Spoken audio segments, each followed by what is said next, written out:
ఒకవైపు ఎన్నికలు సమీపిస్తున్నాయి, ఇంకోవైపు ప్రచారంలో స్పీడ్ పెరిగింది. అయినా కూడా ఏపీ టీడీపీలో అసమ్మతి గలం వినపడుతూనే ఉంది. టికెట్ ఆశించి భంగపడిన నేతలు అసమ్మతి రాగం వినిపిస్తున్నారు.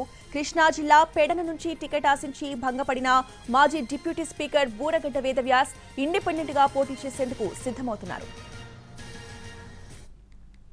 చాలా మంది నన్ను అడుగుతున్నారు, ఇందాక చెప్పినట్టుగా మీకు ఇన్ని సంవత్సరాల అనుభవం ఉంది, మీ తండ్రి గారు కూడా ఇండిపెండెంట్గా పోటీ చేసి మొట్టమొదటిగా 10,000 ఓట్లతో మెజార్టీతో గెలిచారు.